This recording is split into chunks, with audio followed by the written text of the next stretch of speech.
اہل حدیث اور جو ٹریڈیشنل علماء کرام ہیں ان کی مطابق جو حضرت موسیٰ علیہ جو فرعون کی جو قوم تھی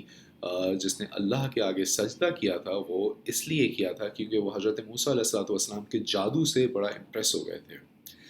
یہ میرے لیے بڑی شاکنگ سی بات تھی، اور جب میں دیوبند اور اہل حدیث اسکول آف تھاٹس کی تھیوریز پڑھتا تھا، بیکاز ظاہر سی بات ہے انہی کے مدرسوں میں آپ جاتے تھے، انہی کے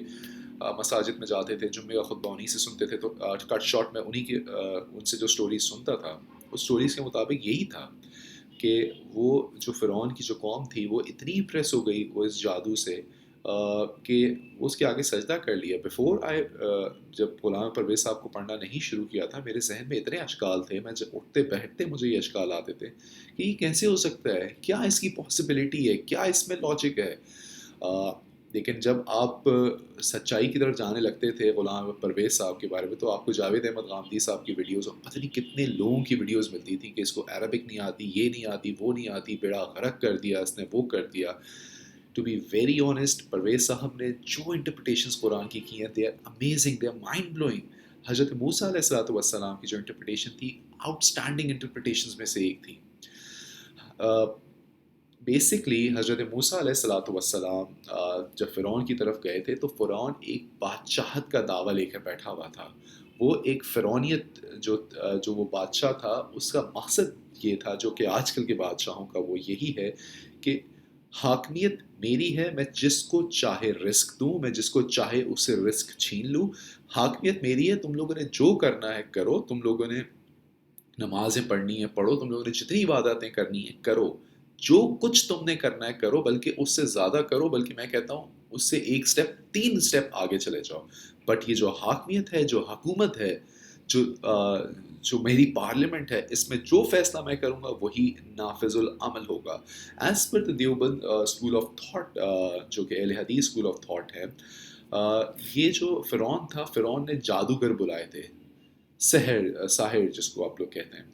to be very honest, to be very very honest, Misr جو تھا اتنا امیزنگلی آرکیٹیکچرلی ڈیزائن تھا، اتنے انٹیلیجنٹ لوگ وہاں پہ ایگزسٹ کرتے تھے۔ آپ وہاں کی جا کے ہسٹوریکل آرکیولوجیکل فیکٹس دیکھیں،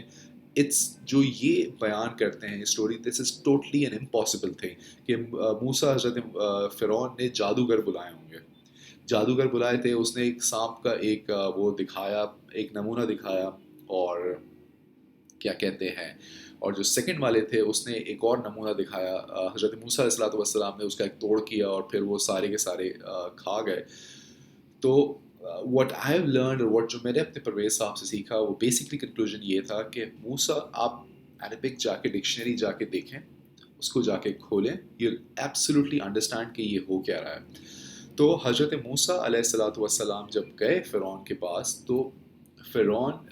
تو حضرت موسیٰ علیہ الصلوۃ والسلام کے جو آرگومنٹس تھے وہ اتنے اسٹرانگ آرگومنٹس تھے، وہ اپنی کمیونٹی میں اتنا وہ اتنا پھیل چکے تھے اور اتنا لوگوں کو اٹریکٹ کیا تھا کہ فرعون کو بھی مجبور ہونا پڑا کہ وہ اپنے علماء کرام کو بلا کے لے کر آئے۔ As per the Deoband school of thought وہ ایک جادوگر تھے۔ آپ عربک ڈکشنری کھول لیں، you will C the context, ایک ایک کانٹیکسٹ اس چیز سے جڑ رہا ہوگا۔ تو جب وہ جادوگر لے کر آئے، جو علماء کرام آئے فرعون کے، تو فرعون کا مقابلہ ہوا، فرعون کے علماء کرام کا مقابلہ ہوا حضرت موسیٰ علیہ الصلوۃ والسلام۔ اب حضرت موسیٰ علیہ الصلوۃ والسلام کے پاس وحی آ چکی تھی، حضرت موسیٰ علیہ الصلوۃ والسلام اللہ کے تمام احکامات کو جانتے تھے، کیا وہ مقابلہ ہوگا؟ آپ اس کو امیجن کریں کہ دنیا میں آپ کو کامیابی کے لیے جس چیز کی ضرورت تھی وہ اللہ کے قوانین کی ضرورت تھی تاکہ آپ کو ایک جنت بنا سکیں۔ امیجن کہ ان لوگوں پہ کہ جو غلامی اور جو بادشاہت پہ چل رہے تھے، ان پہ وہ کس طریقے سے اس سے اٹریکٹ ہوئے ہوں گے، جسٹ امیجن۔ اور جب وہ مقابلہ ہوا ان دونوں علماء کرام کے بیچ میں، ایز پر اہل حدیث کے فرعون نے کہا کہ مطلب کون پہلے پھینکے گا، تو یس دیٹ واز اٹ۔ تو اس کا یہ مطلب نہیں تھا کہ وہ سانپ کہہ رہے کون پہلے پھینکے گا، کون پہلے جادو کرے گا، اٹ واز بیسکلی ایک مطلب میٹافورکلی وہ یہ تھا کہ کون پہلے اپنے آرگومنٹس دے گا۔ اور جب حضرت موسیٰ نے انہوں نے اپنے آرگومنٹ دیے، تو حضرت موسیٰ نے اپنے آرگومنٹس دیے۔ جو لوگ دیکھ رہے تھے، جو لوگ اس کو آبزرو کر رہے تھے، انہوں نے یہ دیکھا کہ حضرت موسیٰ علیہ الصلوۃ والسلام کے جو آرگومنٹس تھے مطلب وہ جو وہ اس پر بھاری پڑ رہے تھے، کیونکہ قرآن میں کلیئر کٹ لکھا ہوا ہے کہ مطلب انہوں نے جو وہ پھینکا تو مطلب جو دیکھنے والے تھے ان کو یہی لگا کہ مطلب انہوں نے یہ آبزرو کیا، ان کو یہ نہیں کہ مطلب یہ ان کو کچھ چھٹی سینس تھی، ان کو کوئی ہپنوٹائز کیا گیا تھا، ان کو یہ 100% اگریڈ ہو گئے کہ وہ جو آرگومنٹ تھے حضرت موسیٰ علیہ الصلوۃ والسلام نے جو اپنے آرگومنٹس دیے تھے وہ اس کو کلیئر کٹ کھا گیا تھا۔ اب آپ کو بات سمجھ میں آ گئی ہوگی کہ حضرت موسیٰ علیہ الصلوۃ والسلام کے جو آرگومنٹس تھے وہ اتنے اسٹرانگ تھے، اور جو آرگومنٹس اور جو فیکٹس اور جو ان کے فرعون کے علماء کرام نے دیے تھے وہ اتنے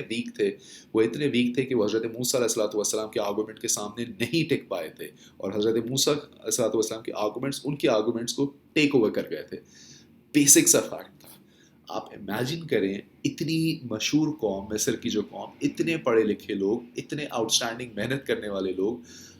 آئی مین آرکیولوجی میں اس کی مثال نہیں ملتی، جب انہوں نے وہ ایک فیکٹ دیکھا کہ جس طریقے سے فرعونیت کو، کیونکہ حضرت موسیٰ علیہ الصلوۃ والسلام کا مقصد ہی یہی تھا کہ حاکمیت صرف اور صرف اللہ کی ہے، اللہ کے سوا کسی کی حاکمیت ایگزسٹ نہیں کرتی، تو جو کچھ زمینوں میں ہے اور جو کچھ آسمانوں میں ہے سب اللہ کا ہے۔ جب یہ ساری باتیں جب انہوں نے حضرت اس کے آگے کہیں تھی تو وہ لوگ ڈینائی نہیں کر سکے اس فیکٹ کو، اور وہ جھک گئے اپنے رب کے سامنے۔ یہ تھا وہ حضرت موسیٰ علیہ الصلوۃ والسلام اور فرعون کا جو واقعہ تھا۔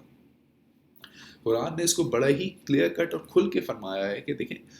زمین کی جو ملکیت ہے وہ صرف اور صرف رب کی ہے، وہ اللہ کی ہے، اللہ کے علاوہ کسی چیز کی ملکیت نہیں ہے۔ یہ دنیا، یہ جو عرش ہے، یہ جو ہمارا گولا ہے، یہ کتنے سال، بلینز آف ایئرس پرانا ہے۔ اس بلینز آف ایئرس کے اوپر کتنے سال، مطلب یہ جو آپ عرب دیکھتے ہیں، یہ سارا کا سارا سمندر ہوتا تھا پہلے، پھر سمندر سوکھا، اس میں کتنے بلینز آف ایئرس کو لوگ رہے، مطلب آرگینزم رہے، مچھلیاں رہیں، پلانٹس اگے، اور ان کے پلانٹس کے اگنے کی وجہ سے ٹیمپریچر مطلب رہے وہاں پہ، پھر درجہ حرارت کی وجہ سے وہ مطلب کچھ کول بن گیا، کچھ آئل بن گیا۔ تو اللہ نے جو ایک بلینز آف ایئرز یہ دنیا، یہ عرش جو یہ بنایا تھا، یہ اس لیے بنایا تھا کہ یہاں پہ جو 1 بلین تک مخلوق رہی ہے وہ ایک بندے کی حکمت میں چلی جائے، مطلب کسی ایک بادشاہ کے پاس یہ سارا تیل اور یہ سارے ذخائر چلے جائیں۔ ایبسلیوٹلی ناٹ پاسبل یار، ایبسلیوٹلی ناٹ پاسبل۔ اللہ نے ایک چیز کے لیے آپ کو عقل دی ہے، آپ کو مطلب یو ہیو اے مائنڈ، اس کو آپ سوچیں کہ حاکمیت صرف اللہ کی ہے۔ جو چیز، جو دھاتیں اور جو چیز اس زمین میں سے اگتی ہے سب اللہ کی اور سب اللہ کے بندوں کے لیے ہے۔ Please do not take it with